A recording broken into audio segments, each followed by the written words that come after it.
Democrat Conor Lamb at a rally at the United Steelworkers building in Pittsburgh on Friday. Lamb is running in a tight race against Republican Rick Ciccone, in a district that Democrats haven't contested since 2012. Drew Anger, Getty Images updated at 10:13 p.m. ET. Votes are being counted in Tuesday's special election in Pennsylvania's 18th congressional district, and it appears nearly every single one will need to be counted.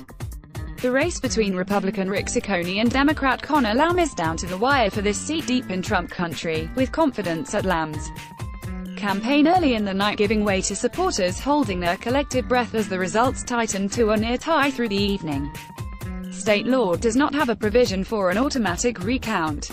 President Trump won this Pittsburgh area district by about 20 points in 2016, but it's Lamb who has run a high-energy race to challenge Ciccone, after Rep.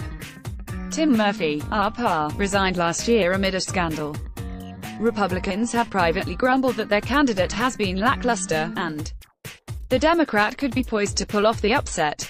Polls closed at 8 p.m. ET. If Lamb is victorious, it would be the highest-profile warning yet against the GOP ahead of this November's midterm elections. Not only will Democrats have finally flipped a GOP House seat in a special election, but the win would come in a solidly red area and underscore just how little help Trump might provide the party this fall, and that could trigger even more GOP legislators to head for the exits, adding to an already record number of House Republican incumbents retiring. Trump visited the district for a rally on Saturday as a last-ditch rescue mission, where he asked his supporters, "Do me a favor. Get out on Tuesday and vote for Rick Ciccone." Trump also referred to the Democrat as Lamb the Sham, saying that if elected, Lamb would vote as House Minority Leader Nancy Pelosi once, even though the candidate has said he would not support keeping her as leader of the Democratic caucus. The president's visit capped off a massive effort by GOP groups to keep the seat in Republican hands. More than $10 million has been spent to support Ciccone, about twice as much as has been spent for Lamb. That massive expenditure is despite the fact that the district won't even exist in its current form come November because of court-ordered redistricting, underscoring just how desperate Republicans are to avoid an embarrassing loss that would portend a growing blue wave. It would also show that the GOP's economic argument to voters in touting its tax cuts may not be enough to save the party at the ballot box, either. While early ads focused on a fiscal message, closing arguments from Republican outside groups hit Lamb on immigration and crime instead. Lamb had outside support in the final days from former Vice President Joe Biden, a Pennsylvania native. The young former prosecutor and Marine veteran has homed in on local issues and eschewed most national help, and even Republicans concede he has been an unusually tough candidate. If Ciccone wins, President Trump would get credit for juicing Republican turnout in the final days. Data in the last week of the race backed up assertions from the district that Ciccone's fundraising was weak. Of the more than $10 million spent to support his campaign, less than 10% was from the Ciccone campaign itself. On the Democratic side, about two-thirds of the money spent to support Lamb came from his campaign.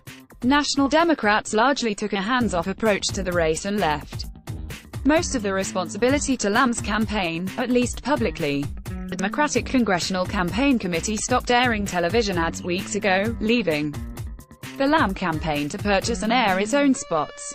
But on the eve of the possible upset, the DCCC said it had invested more than $1 million in the race. That mirrors the approach the National Party took in last year's Alabama Senate race. In Pennsylvania, the DCCC largely spent the money in a behind-the-scenes way meant to help Lamb keep the race locally focused. The National Party transferred more than $400,000 to Pennsylvania's Democratic Party and spent $170,000 on digital ads and turnout efforts. Committee directed $370,000 into the race. The DNC sent $150,000 to the state party and helped the Lamb campaign raise an additional $220,000 through a joint email fundraising effort. One byproduct of all that money and the television ads that blanketed the Pittsburgh media market in recent weeks was a lot of confused voters. Pittsburgh public radio station WESA reported that election officials in Allegheny County fielded calls all day from angry would-be voters wanting to know why their polling place was closed. The answer: these people don't live in the 18th Congressional District. In Virginia and in special state-level races around the country over the past year, suburban voters motivated by anti-Trump sentiments have shown up in droves to vote for Democrats. One key question is whether that happens again Tuesday night. Republican operatives are particularly interested in the early results from Upper St.